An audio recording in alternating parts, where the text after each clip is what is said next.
Live from the sun-drenched cobblestones of the Eternal City, conversation crossing faith, culture, and current events. Civil discourse, civil debate, and the free exchange of ideas. This is Intersections with Bree Dail and Matt Dooley. Now your hosts, Bree and Matt. And good morning from a sun-drenched Rome. This is Bree Dail. I am the host of Intersections Crossing Faith, Culture, and Current Events, and I am joined by my co-host, Matt Dooley. Good morning, sir, from Rome. I know you're back stateside. How's the weather looking? It was warm this weekend in Virginia, and now it's bitter cold. So we had a nice Saturday. And this morning when I got up, it was about 27 degrees where I was. So it sounds like perfect weather for Singles Awareness Day. Yeah. Happy Valentine's Day. If you're single, yes, you've been reminded. If you're married, it's Happy Don't Screw It Up Day. This is one of those times when, for commercial purposes, there are plenty of options. And you should have been thinking about this beforehand. If you forgot, there's still time to make up an excuse. So you still can get those flowers last minute, in the grocery store. Just run, guys, run. Don't do gas station flowers. Don't do that. Don't do a nice card with an apologetic, heartfelt response. Hopefully you've kept a pen in the car. So it's interesting because we were talking off camera before we started today about some of the traditions here in Italy. St. Valentine's Day is actually celebrated, in the commercial way.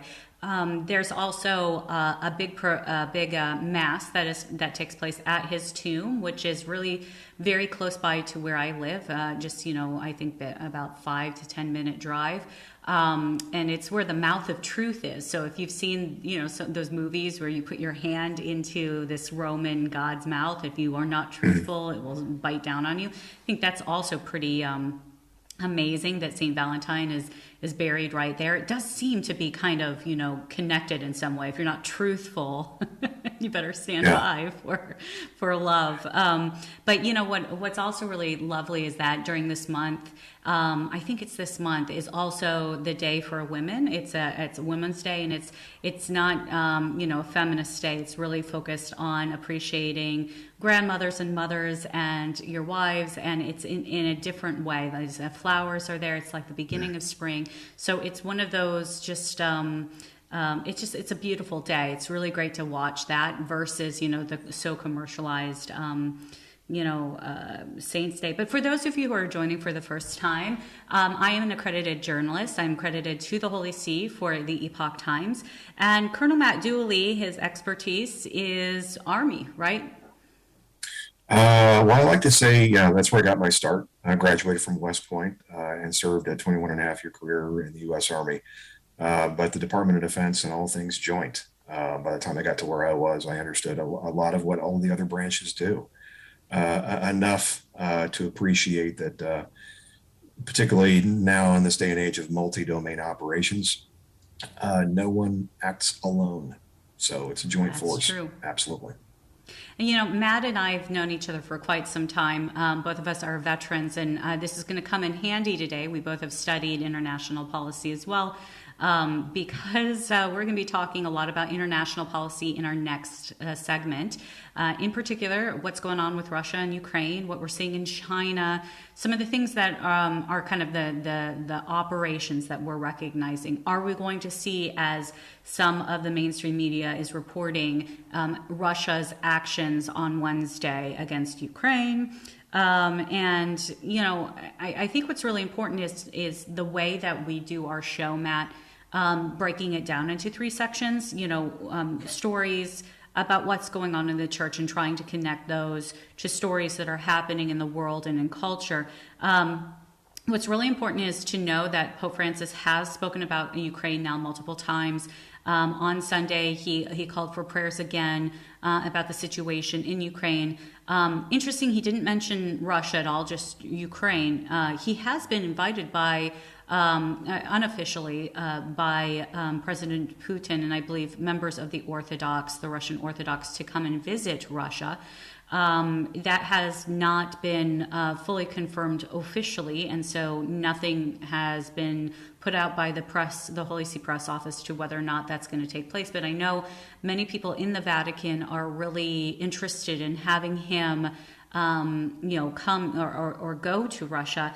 Before I get into some of the stories that came out over the weekend from the Vatican, Matt, your assessment, John Paul II, he played a massive role in the eventual fall of the USSR.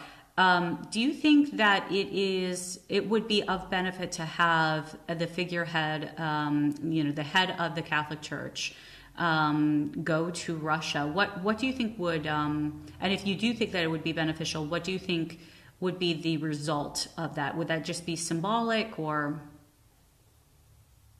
Yeah, I think there's always some benefit to the head of the Latin Rite talking to the Orthodox.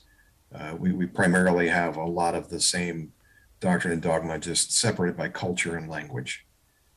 So we talk about schisms and separation between Catholics and our Protestant brethren. There are closer distances when you talk about the Orthodox Church and the Catholic Church.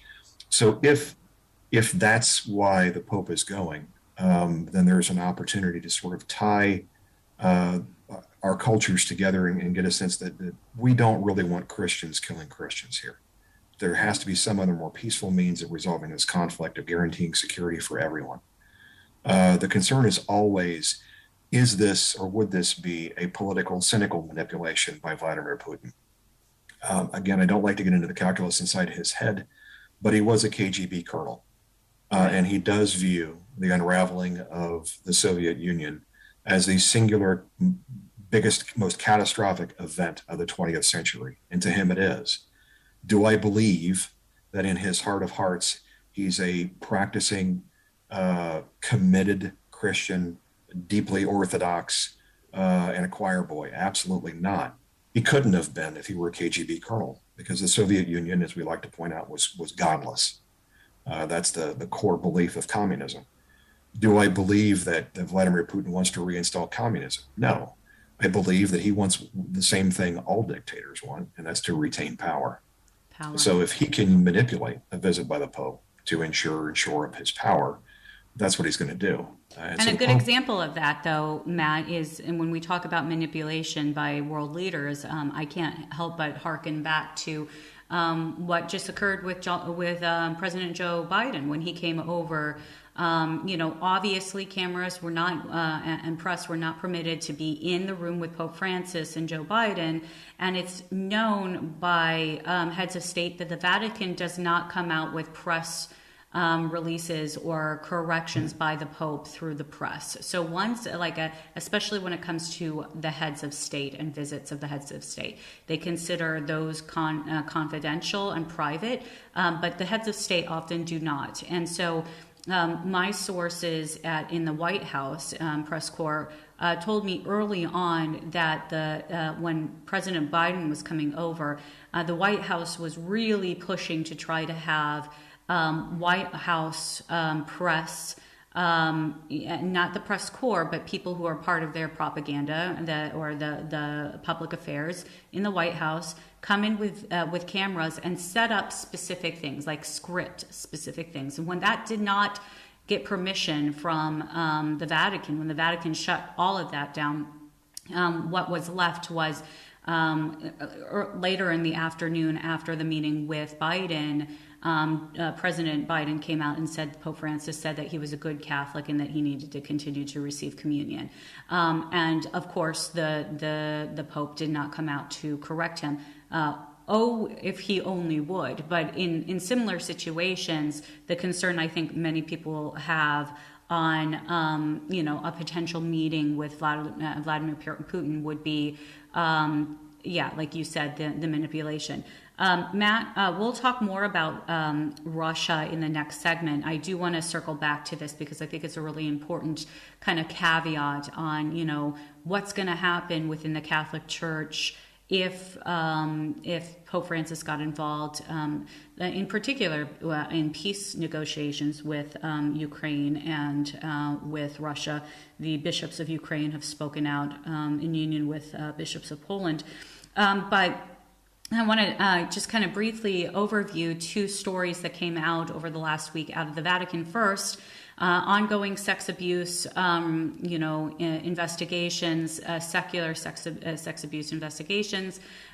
We spoke about the report that came out from Germany, and a mistake that was made by Pope Benedict that got a lot of press, intentionally, placing at the feet a lot of the decisions of cover-up by Pope Benedict XVI. But what I find very interesting about this is that Pope Benedict came out this week, and he, through his secretary, made a fairly long, apologetic and clarifying statement on this particular report. But this is over Germany, and specifically looking at the diocese or archdiocese of Munich, in which he was bishop only for 5 years. Now, he was pope, so he knew that there were issues like this, but he was bishop for only 5 years. The current Cardinal Archbishop, Cardinal Marx, he has been for double that time, triple that time. And he is still the Cardinal Archbishop. Ahead of this story last year, he submitted his resignation mat to Pope Francis. And it was public, and Pope Francis issued a public denial of his resignation. And yet, the focus point is on Benedict and not on the responses of Pope Francis and Cardinal Marx. Pope Francis has been Pope since 2013, and he has overseen the 2018 McCarrick reports, or rather, it's not the McCarrick report, but it had McCarrick included, but the Pennsylvania grand jury report.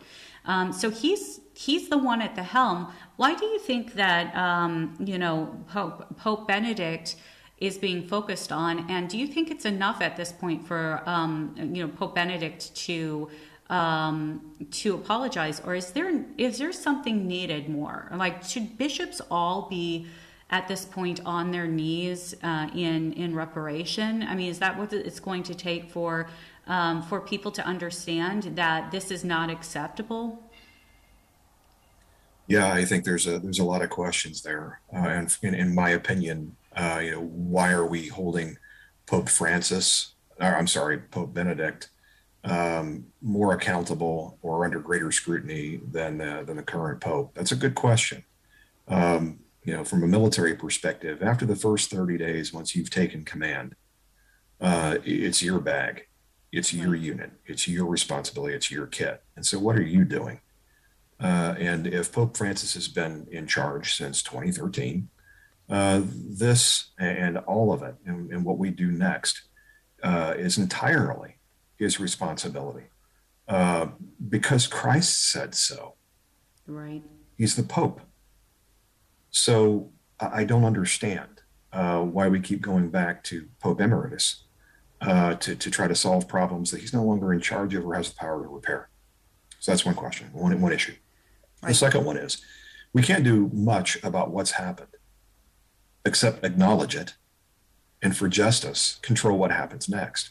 Exactly. I do agree with you that there needs to be an accounting, and folks need to be on their knees and asking for forgiveness. And those, if it is proven that they are in violation of law, of our Catholic doctrine and dogma, if they've committed crimes, need to be held accountable.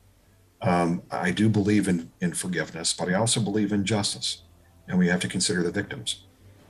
But we also have to be aware that there are those who would use this as an excuse to tear apart the church. Right. And so if you're the Pope, you've got to talk about, how do we contain, fix, repair, give justice, and then move forward. But not answering it or answering it poorly certainly isn't the way ahead. And we'll be back talking more about a new document out of the Vatican when we return after this break. This is Intersections with Bree and Matt Doby.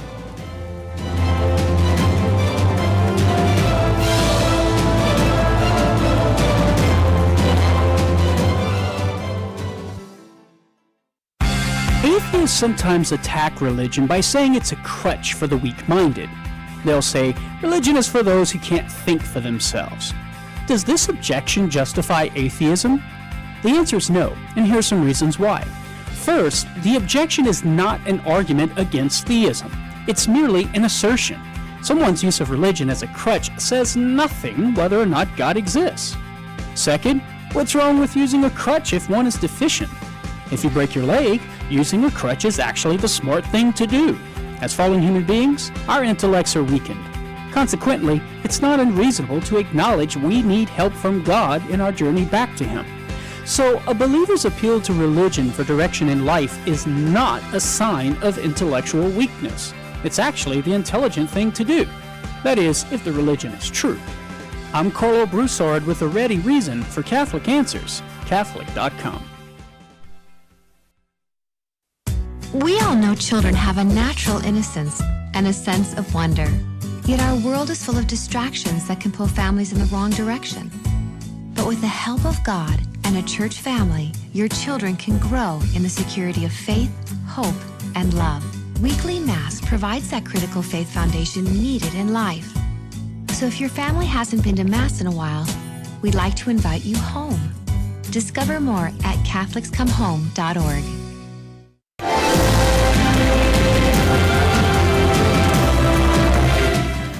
Good morning. This is International. This is Intersections, Crossing Faith, Culture, and Current Events. I'm Bree Dail, your host, with Matt Dooley. I was saying international because I am reading some reports coming from a friend right now who is on the Via Nazionale and very close to the Via del Corso here in Rome. And it looks like the entire municipality of police are barricading off these sections in order to prepare for a protest today, supposedly over the vaccines. We're going to be talking about other protests that we're seeing throughout the world, and in particular what's going on in Canada. But Matt, in our last section we were talking about what was coming out of the Vatican, specifically Pope Benedict's response to the German report on sex abuse, wherein he was the Archbishop of Munich for only 5 years, and yet he's being really put the focus by the mainstream has really been placed on him rather than he who is currently at the helm, Pope Francis, and the current Archbishop of Munich, Cardinal Marx, also who was highly focused on in this report and has been at the helm of that particular see for about 3 times as long as Pope Benedict was. But Matt, something that connects and crosses over or intersects with what we were discussing on Pope Benedict's response to this is a report out today.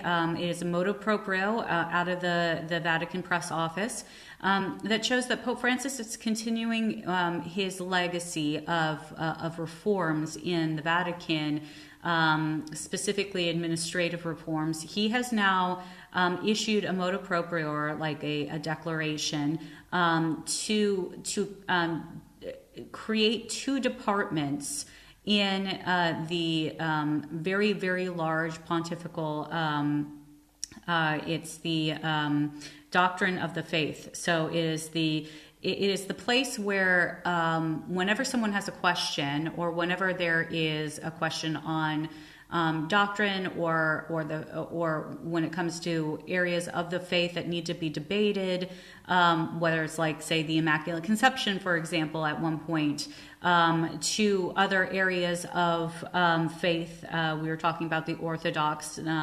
There's been an ongoing push to try to have a declaration from the Pope, and this has been going on for multiple popes, on Mary being both co-redemptrix and mediatrix. This would come out of that congregation of the doctrine of the faith. Well, now there's been a split due to Pope Francis. There is a section that's only going to be focused on those questions of theology and the faith. And then there's going to be a section that's going to be focused on punitive actions against those who are involved with, or the legal actions that of those involved with issues of the faith. Now, over the weekend, there were reports from mainly traditionalists who were very concerned about this just being another attack on or conceived or perceived attack by Pope Francis on tradition. A lot of to do for it. Again, it was rumor, and it ended up being, once again, the rumor was abated by actual facts. So, Matt, it goes back to what my mantra is other than never trust, always verify. It's also wait until you get the facts. Don't go into the tabloid gossip of the Vatican, because it's never really 100%. Matt, when it comes to issues of the faith and, crossing over to punitive areas, I think it's important to have something like this compartmentalized, don't you? I mean, compartmentalization is a big thing in the Vatican. You kind of stay in your dicastery or in your lane, and a lot of people don't really want to make waves who are part of the administrative, because things have been done for hundreds of years like this. So why should I do things in any difference? But Pope Francis, part of his legacy has also been to really kind of gut the financial burden that many of these dicasteries or congregations have placed on the Vatican, knowing that the Vatican really is having some issues with financial scandals, and to make it more transparent. Matt, do you think something like this that's administrative is a necessity for the 21st century church? And what do you think could be, because there are people who say that this is, concerning because it's going to place more focus on, the traditional congregations who deal with the Vatican on a regular basis. Do you have any kind of sense on how something like that could be seen as a negative, where compartmentalization could be a negative? Is it more bureaucracy? Yeah, I think there's a couple of things. People like stability, and a 2,000-year-old faith is fairly stable. There's a deliberateness to how things work in our church. And that's, I think, sound, because people need consistency. If we're going to change things, if we're going to completely review, there's got to be a good reason for it. I don't mind critical thinking. I don't mind answering or asking questions about why it is we do this or that. I think if a life unexamined is not worth living, I think a faith unexamined is not truly interactive in a way that Christ expects us to be. Certainly, if you can go back and read the Gospels, he asked, why do we do certain things? And he got asked what the rules are. So this sort of examination is nothing new. I do believe that there has to be good reason, though, and there has to be transparency, particularly when we talk about money. Money changing hands with regards to what the Catholic Church does is how the Knights Templar got into trouble. So we've been here before. So clarity and doing things above board is the surest way to ensure we're going to be okay. But only doing some things in the open and doing other things behind closed doors leads to suspicion. And I think that's part of our problem. We live in a world of 24-hour news cycle, where, let's be candid here, a lot of news agencies know that getting ratings is directly tied to spinning people up and getting them angry, to afflict the comfortable and comfort the afflicted, and do it all emotionally. So my advice to our listeners would be to take a beat, think about things, be a bit more calm in how you regard these issues, and ask the question, does this make me angry, and do I have the full truth? Matt, that's interesting because it crosses over and intersects to what we're going to be talking about, which is current events right now. I really want to first start by talking about what we've been seeing with these protests against the vaccine and vaccine mandates, because I think it's really important. We're seeing now reports of similar protests that we're seeing up in Canada with truckers in Europe and in the United States. And what I find really, really interesting is that for those of you who are not on Twitter, Twitter has a new feature, and it's called Spaces. And what it is like a whole group of people getting together, talking, having conversations, and it's really fascinating. We're gonna show you another space like recording in a bit. But on this situation in Canada, a lot of these leaders who are part of the truckers have been going onto these spaces being hosted and really holding kind of impromptu press conferences. And they've been going on for like 5-6 hours. So it's in the middle of the night for me. So sometimes I'm like half awake listening to them. But what I find really interesting is that first off, I was not aware. Jack Posobiec said that he tweeted out that Give, Send, Go, which was the financial kind of platform that was used after Trudeau and the government in Canada froze the millions of dollars at a GoFundMe that had been donated. Give, Send, Go was attacked. And it's been attacked this past week with like a huge amount, like a historically huge amount of denial of service attacks, which are hackers attacks into their very small company, growing company, but just ongoing security attacks. Jack Posobiec said that they were hacked into and that the entire site was brought down. I was not able to confirm that, but last night, during the kind of impromptu press conference, one of the leaders of the truckers said, indeed, what actually happened was that Trudeau, and I found this later, Trudeau made the announcement that, or I believe it was Trudeau, or the members of the government came out and said that the Give, Send, Go platform had been frozen. So their money now is frozen by order of, let me correct, it was the Trudeau administration that got it through one of the judges to make an order to freeze the money to the truckers. And from what I've been told, and what has been confirmed by this leader, that one of the main leaders of the truckers in Canada, the money that has been given to these truckers has either come out of the pockets of the leadership directly or cash donations. They are now getting access to Bitcoin and crypto money, which is really fascinating that crypto is now being used because it's not being able to be traced and it's not being able to be frozen by the governments here.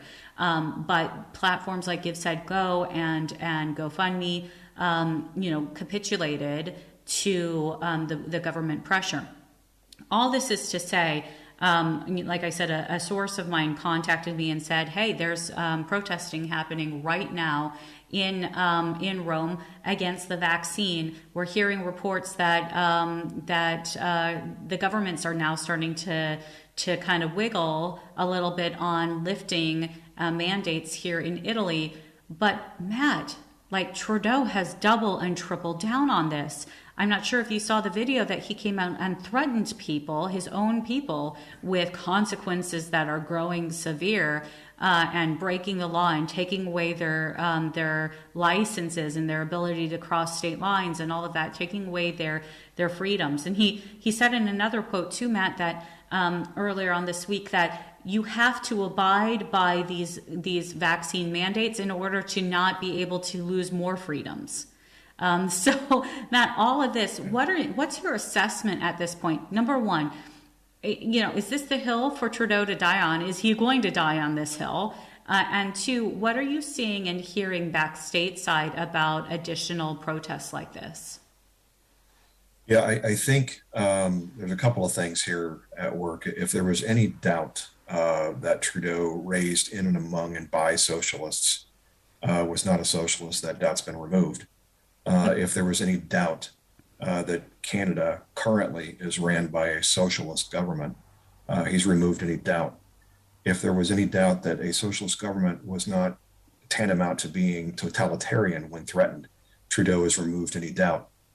If there's any sense of Canada breaking in a way that's different and how it prefers to be governed than their cousins to the south, we're starting to see a tipping point.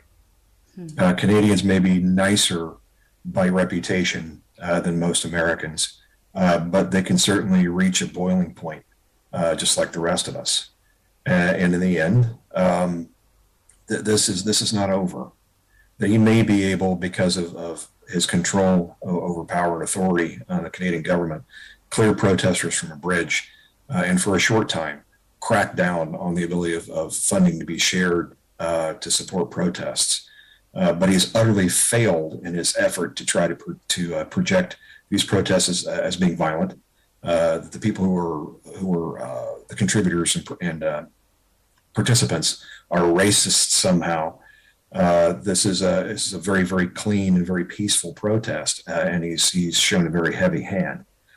In the end, I think this will lead to him being removed eventually. But this is his swan song, and while he remains in charge, he's going to continue to do what he wants to do.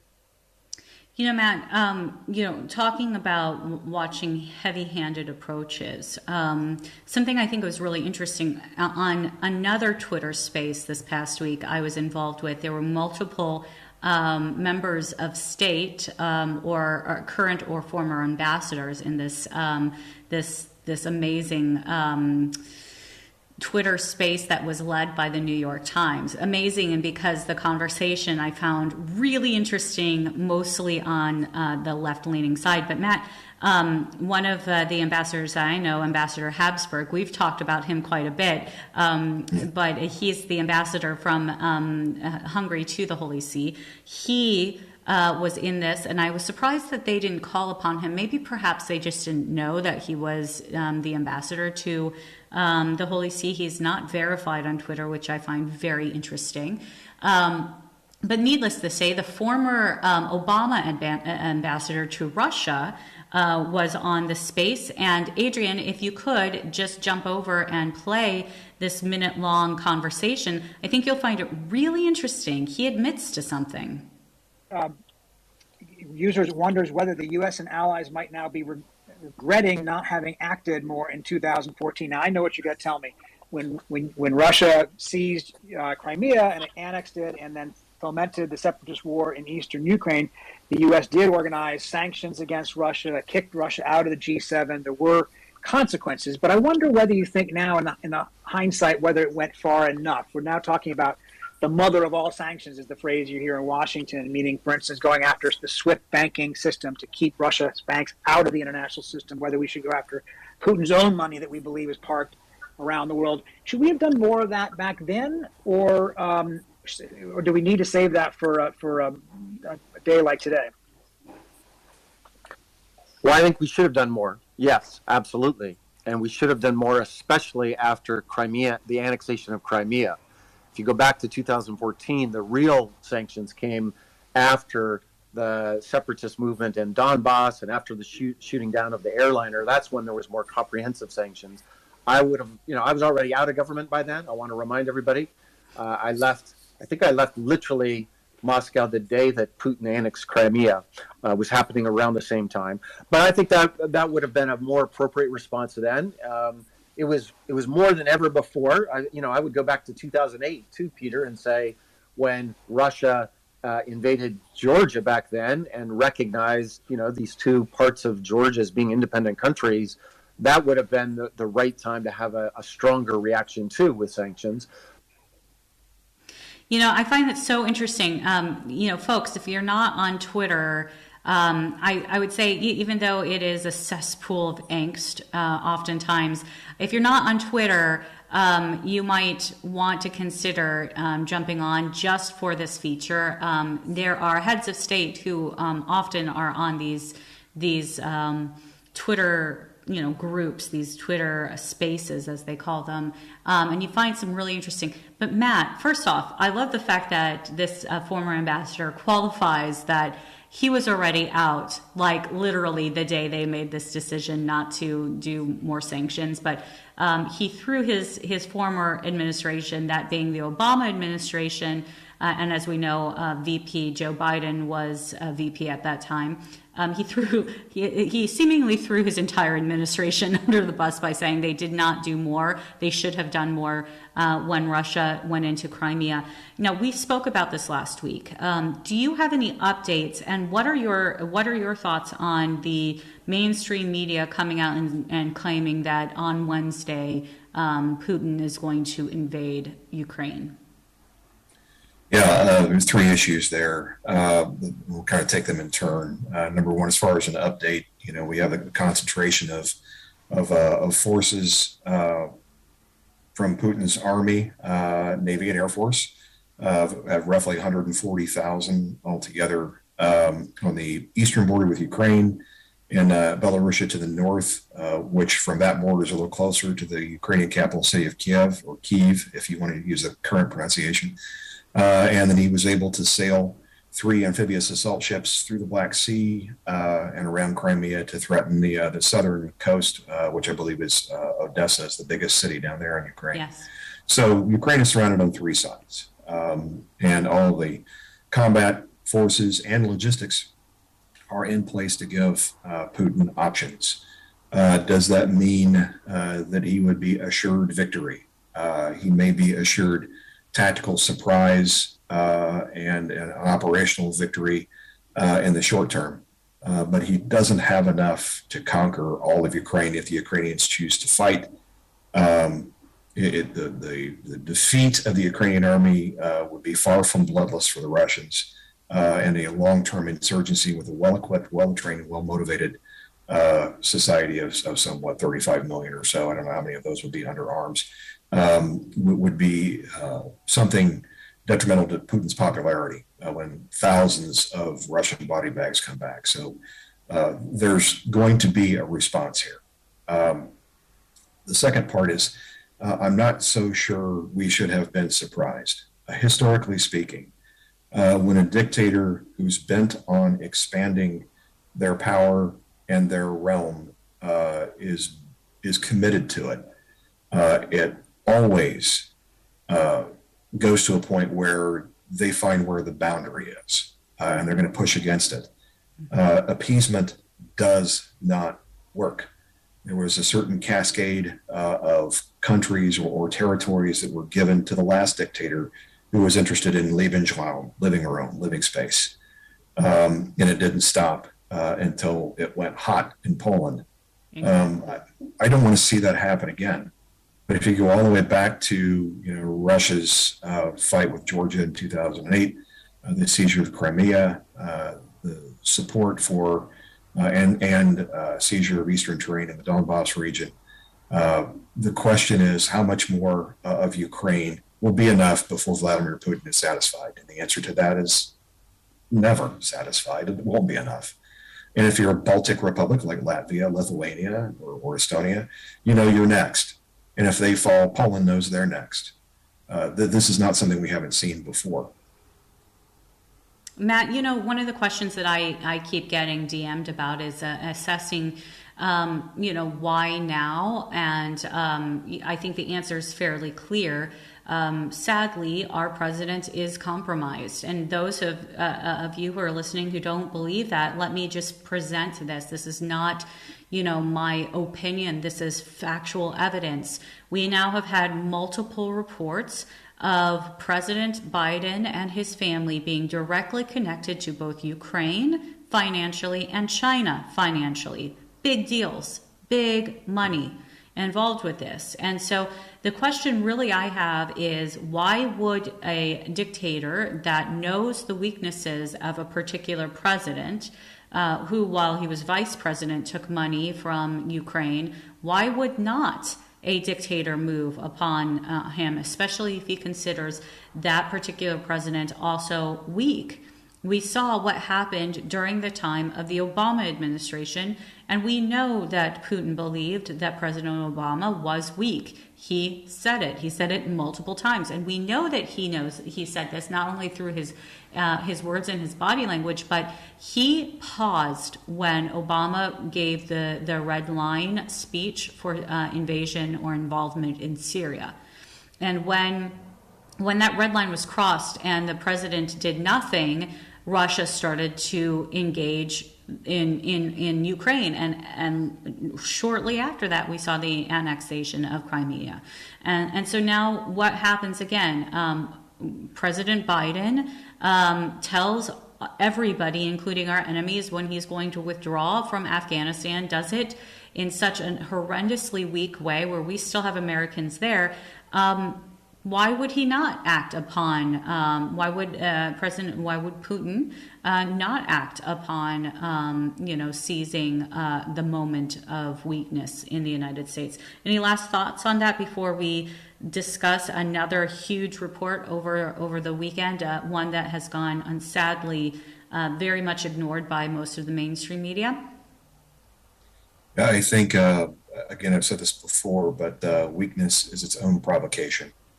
Particularly when you're dealing with someone like Vladimir Putin. We thought we had an opportunity to sort of bring him in during the George W. Bush administration. But since then, there have been a great many series of mistakes and missteps and misinterpretations. And he perceives, for good or for ill, for whether or not it's true or not, that America is weak at this moment, and now is his moment to try to reclaim some of the space and influence in the sphere, the Russian sphere around their western borders, and he's going to test it, and he's going to do it by any means. And whether or not he understands there will be negative consequences or the depth of those consequences, he thinks now is the time. And unfortunately, it's because we've communicated, whether we intended to or not, a degree of weakness and uncertainty and indecision. And we've got to fix that quickly before we end up backing ourselves into a war. As we head towards our last segment in our break, Matt, do you anticipate seeing action this week, especially on Wednesday? I think what you're looking at is war. We talk about multi-domain battle, multi-domain operations. We're in the domain of opinion. And if we can deter attack by saying to our enemies, hey, look, we're looking at you and we anticipate you coming, perhaps we'll give them a moment of pause and we won't see a war on Wednesday. When we get back, we're going to talk about another really big story, so stay with us. This is Intersections, Crossing Faith, Culture, and Current Events.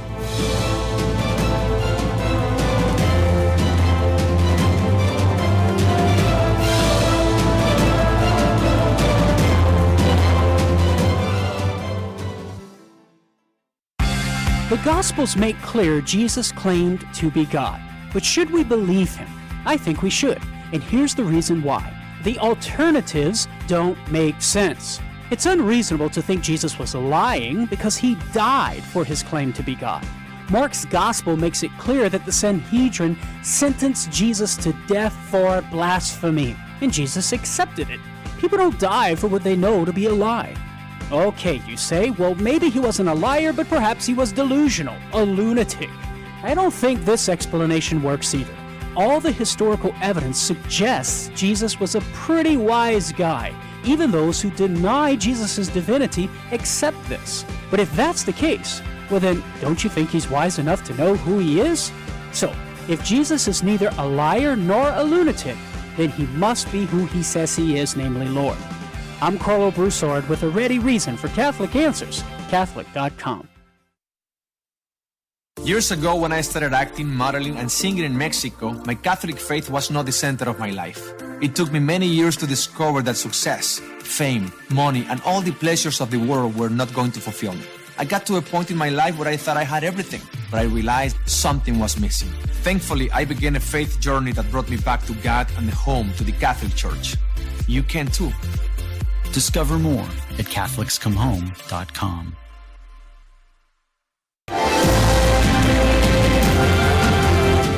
welcome back to Intersections, Crossing Faith, Culture, and Current Events. During the break, Matt, we received a question from one of our viewers, Colin, who asks where's the UN stand in all of this? Are they still worth their salt? Your thoughts on this before we go on to talk a little bit about this big breaking story over the weekend? Well, yeah, there are a couple elements to the United Nations that are worth noting, particularly in terms of dealing with Russia as a problem. First and foremost, Russia is on the Big Five in the Security Council, so they have a vote. If we're going to have a UN resolution that authorizes the use of force or the commitment of UN forces, you're not going to get the support from Russia or China. Period. They're not going to vote to hit themselves on the head with a baseball bat. So that's the first problem. The second issue is that the United Nations does not have a standing army. It assembles a peacekeeping force from participating members, and its operations are funded by donations, contributions by members, of which the United States fronts quite a bit of the bill. Yeah, mostly the United States, let's just say. I'm frustrated by the inability of the UN to have any real material, physical influence here. However, legitimacy is important. We talk about dime, diplomacy, information, material, and economic. Four levers of power. Some use more like dime file or whatever, but that's a topic for a different show. Right. Legitimacy is a key element to your diplomacy. And some of that legitimacy comes from the credibility of your own power to be able to project that. And some of the legitimacy comes from the recognition of the international community that you are standing on the right side of this. So the UN might be useful if Putin is stupid enough to invade Ukraine, to get a declaration, however non-binding, to have some opportunity to get on the floor of the UN and talk about, what's at stake here and who's done what and who's got the most grievous guilt in terms of violating what treaty or whatever. However, we do have one political element that does hold us accountable that no one talks about, and that's the 1994 memorandum that was signed that said, okay, Ukraine, you give up your nuclear weapons. And in exchange for that, UK, Russia, and the United States will guarantee your security. Exactly. And again, it's not a treaty, but it is a memo, and it's one the Ukrainians believed in as they handed over their nuclear weapons. And that's part of the reason why we're here, is that I don't think Russia would be as cavalier about invading Ukraine if they had nuclear weapons as well. And they tried to invade during a year or so after signing this document, in which then Bill Clinton, who was the signatory for the United States, came back and said, hey, can't do this. Now, like you said, it's not a legal binding document, but it does have the signature of Russia saying that they will no longer do this. So what are your thoughts on how could we use that particular document in order to kind of drive home this point? Yeah, I'm surprised that it hasn't been quoted, that it hasn't been cited more aggressively. It shouldn't take someone like me or someone who has a doctoral degree in history to reach back and say, wait a minute, didn't we have something that said this or that, or I tweeted it out. I literally tweeted it out with a physical picture of it, and I received a message from Congressman. I'm trying to remember which congressman sent it to me, but he said, "Well, this is not. It was never constitutional. It should never have been signed because it's not considered binding to the United States either to step up in defense of Ukraine." And I think I found that very interesting. But at the same, it was Congressman Massey from Kentucky, who is actually a constitutionalist, and he knows it backwards and forwards. So I concur with him. It wasn't a constitutional document, but nevertheless, we have this, signed by the Russians. Could they also see it as kind of not legitimate? Yeah, and I do agree that it isn't a full treaty. It was not ratified by the Senate. It didn't go through all the processes to make it a binding agreement. However, I kind of look at a conversation between two gentlemen in Texas, you don't have to involve a lawyer to have a full agreement. You can look him in the eye and shake his hand, and you have a binding agreement. And that's kind of what this is. What does your word mean? Right. In order for the Ukrainians to trust everyone, there had to be some sense of belief in our word, that our word meant something. And if we don't give proper deference to something we said we would do in protecting Ukrainian security, they've got an issue. Now, I don't want a war with Russia. I don't think Russia as a country wants a war with the rest of the West. But we've got to figure out that we've got to accept the fact that we have a role here that exceeds indifference. We can't just turn a blind eye because Ukraine won't be Putin's last stop. We know that. So speaking of indifference, Matt, this is going to go to our last part of this segment. Big story out of the UK's Daily Mail over the weekend. Trump accuses Hillary Clinton campaign of treason after special counsel John Durham says that they paid tech firm to hack into his White House and Trump Tower servers to find Russia links.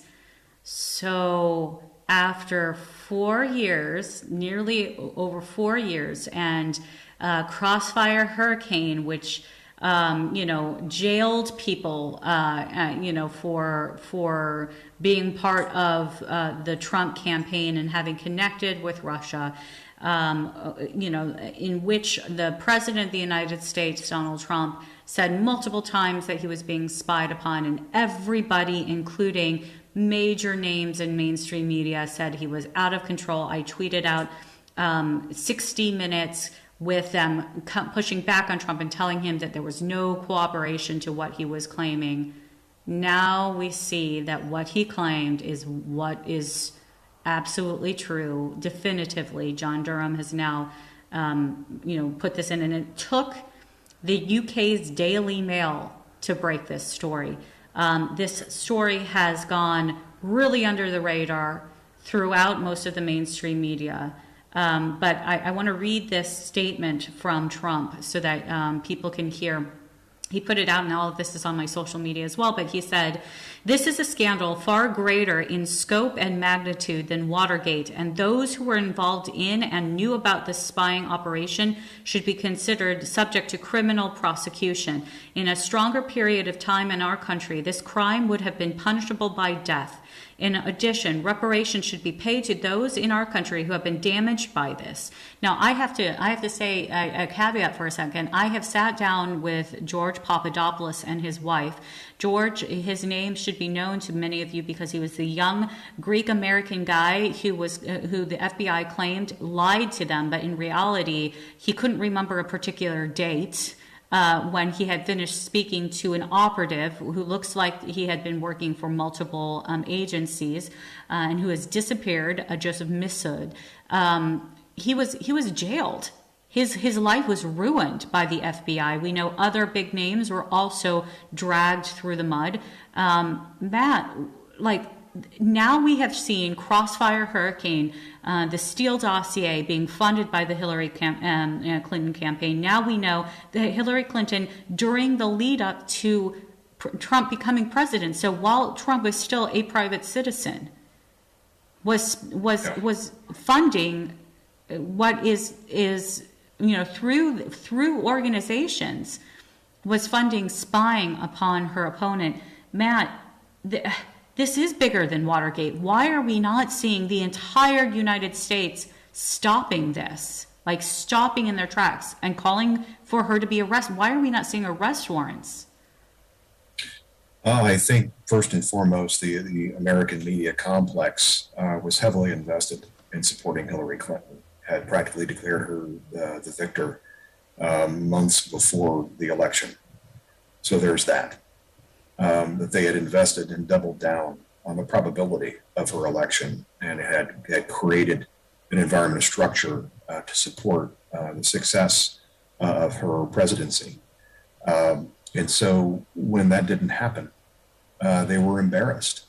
And so professionally, there's this automatic desire to seek some sort of professional counterstrike against the gentleman who actually did win the presidency. So there's that. There's also the professional and personal embarrassment. Demonstrably, most of the folks who work in the American media complex have a leftist lean now. There's not any sense of objectivity, and it comes out. What should be ordinary news reporting has a flavor of opinion. And I don't mind going to the op-ed page and reading people's views on things, but I do mind when opinion inserts itself and insinuates itself in everything, everywhere.